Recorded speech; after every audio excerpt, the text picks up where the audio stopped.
Hey guys, good evening. Because of the lockdown and stuff, I had a bit of time on hand, and I thought I could do a video here or there on some training topics. The topic for the first video is training priorities for beginners. And before we get into the meat and potatoes of the talk, I'm going to give you an idea of why this topic, right? So, with the way we consume fitness information on the internet, which is mostly articles on websites, or nowadays it's even more so on Instagram, where there's like a 1-minute video or some 30 seconds video or a bunch of pictures or an infographic with some maybe 200 words there. The trouble there is, while they give you some tips and exercises and all of that, they fail to provide context for that information, when it is applicable, for whom it is applicable, when it shouldn't be used, and so on, right? And I won't particularly blame all of them, because that's the platform. You have a minute to give your information out.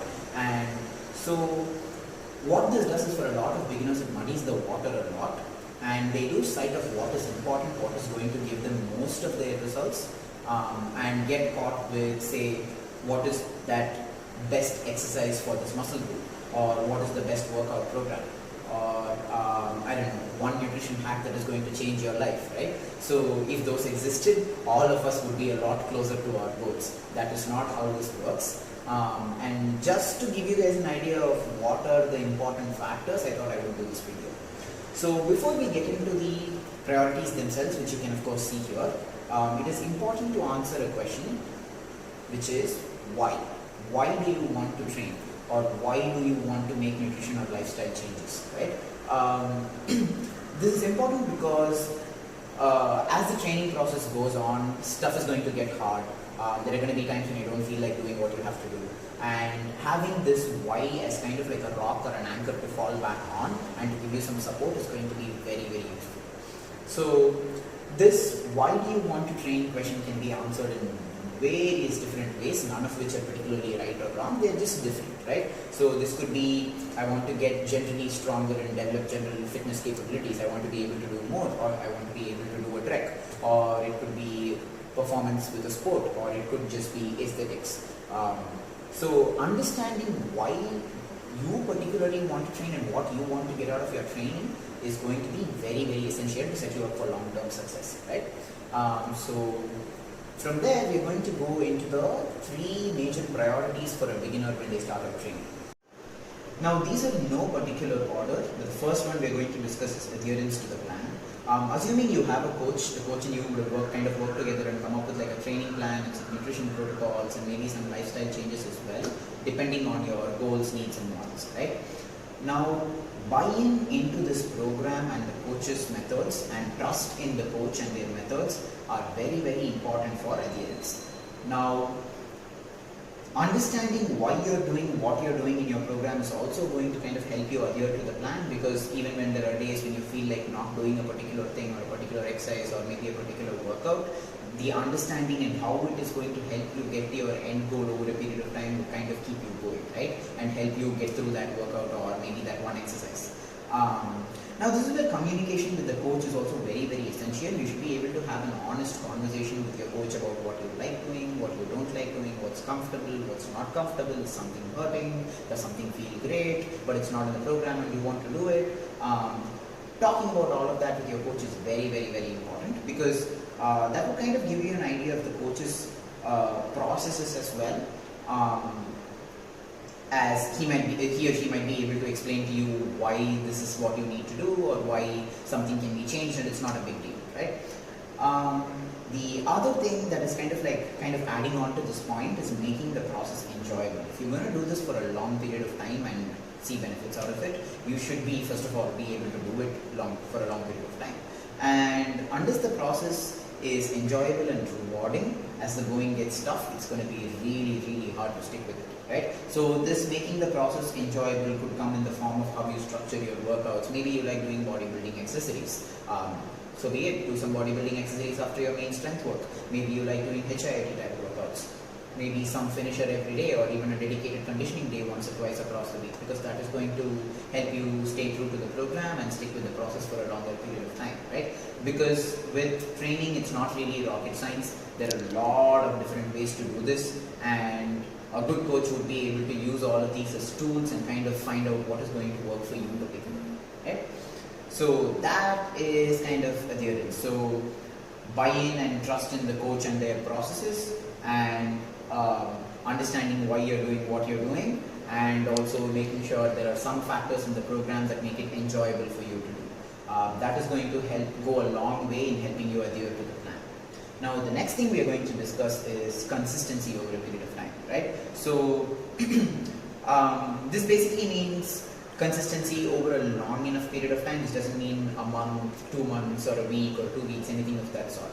Because the kind of, while you may see some significant results in a short period of time if you're a beginner, if you stop doing the things that you're doing that help you get you to where you are, you're probably going to regress back to the mean over a period of time. So staying consistent is going to be hard over a longer period of time if you do it long enough. This is where, one, reminding yourself of why you're doing it and why this is important to you and what you're going to achieve at the end of it by doing this is going to come in very, very handy in helping you stay consistent. Now, that alone might not be very useful in a lot of cases. There might be times when things feel a little harder and just the thought of how getting there may not really help you get the shit done that day, right? So in those cases is where a strong support system is going to be very helpful. This could be in the form of a coach who is keeping you accountable to the processes. This could be in the form of a loved one or a family member or a friend who is kind of reminding you why you're doing it, providing you the support you need, maybe going to the gym with you and training with you, or maybe even meal prepping with you, whatever it may be, right? So that support system is going to be very, very crucial in the long run for you to stick with it and see progress. Now, in some cases, irrespective of reminding yourself of your why, having all the support of all the people in your life, life stresses may just get to you. This may be because, I don't know, maybe your business is not doing great at the moment, maybe your mental health is not so great, maybe a loved one is sick. It could be whatever life stressor, right? And during those times, it might be a good option to kind of back off with the intensity or how much you train or how hard you go on your nutrition protocols, or even sometimes take breaks as necessary, right? Maybe like a week off of training or a couple of weeks off of training. I've even seen some people who have gone, balls to the wall for like a long time, take a month off, benefit from it a lot, and then get back to training and start killing it again, right? So sometimes backing off a little bit or taking breaks might be necessary, but be honest with yourself. Do you really need it? Or are you just using that as an excuse? That is something that is a conversation that you have to have with yourself, right? Now, the last one where we're actually going to discuss training is training intensity or effort level in the gym. For a lot of us, when we are beginners, when we're just starting this out, especially if we haven't had much physical activity before we start doing this, we lack perspective on how much we can push ourselves and what we are physically capable of, what our limits are, right? Because we have never experienced it, we've never done something that hard. So in that case, having an outside perspective, in this case I would say a coach might be the most useful, or someone, I don't know, like a lifting mentor or a training mentor, someone who's a friend or a family member who you've been looking to for advice on this, could be their perspective could be very useful, right? So let's say you go do some push-ups today, you're able to get say 5 reps and that felt very, very hard. Now maybe have a coach or someone who's trained before take a look at your set. Based on like speed, how good it looks, what your facial expressions are, an experienced coach would be able to tell whether that was really hard or does it just feel hard because you've not done anything as hard before. So that perspective will really help you understand what your capabilities are and how hard you need to train to actually see progress, right? The other thing, one more point kind of add on to that is something we like to use at the gym as well at Strength System is 80% effort. What this basically means is it's very it's not going to be very accurate when you start out. You're just going to rate your training effort level of each training session or maybe even each exercise when you train, and say if you feel like 20 push-ups is the most you could have done and you did 15 that day, maybe that's 75% effort.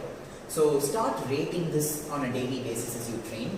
Over a period of time, these ratings will change based on how you feel, the experience you gain, how much stronger you get, and say over a period of 2 to 4 months, you might kind of have an idea of what your limits are, right? And there is no other way to learn this. It is going to take time and experience. Now, going from there into actual training modalities themselves, right? If you notice the first point, I've said strength over bodybuilding methods. There is not really like a clear distinction between strength training and bodybuilding training. They're both kind of the same. They're both resistance training, but it is the mental approach you have to each training session, right? So what I mean by strength here is basically you're going to look to add weight to your moves in some way, or add difficulty to your moves in some way over a period of time, just so that I like to call this beginner phase kind of like the learning to train phase of lifters, where you are kind of learning how to push yourself, how to train hard, the nuances of training, much like learning how to play a sport. So during this period of time, learning how to exert a high level of effort is going to be crucial in setting you up for like long-term training success. And a bodybuilding approach where you kind of look to just feel the muscle work or feel a pump and a burn may not be the best approach in the long run. Because you need, strength is the foundation for all other physical qualities, and as a beginner you have to really attack the exercises that are going to help you build that foundation of strength. And for that, the approach should be to add weight to the bar, use a heavier dumbbell, do 2 more reps at the same weight, maybe add 1 more set at the same weight, whatever works for you. Now the second point that I have here is HIIT is hard. So is it good? HIIT feels hard because you don't have enough of a rest between your exercises, and you're always training in a fatigued state and challenging your cardiovascular system, right? So you're out of breath, you're sweating a lot, and that's why it feels so hard.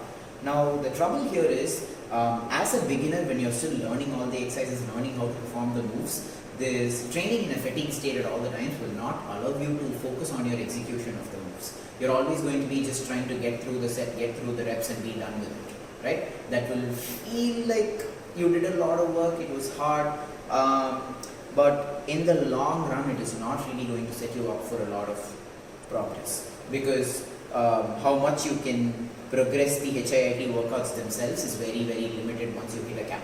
And from there, without the strength foundation, without all the other skills that you pick up doing all the moves with the slower tempo, all the awareness, kinesthetic awareness you pick up, without all of that, this is not really going to lead to much outside of burning a bunch of calories for the time being, right? And because of this, I think that starting off with strength training type approach to your workouts, where basically you focus on you do compound multiple joint exercises like the squat, deadlift, push-ups, pull-ups, rows, stuff like that, where more than one joint is working at a time, and building strength on it over a period of time, say at least 12 to 16 weeks before you move on to different exercises or programs, might be the best approach as a beginner. So that was a long video. There was a lot of information there. I hope it was clear. If you guys have any questions, you can ask in the comments, or you can shoot me a DM. I would be more than happy to answer all of your questions. I do have quite a bit of time on my hand right now. See you guys soon.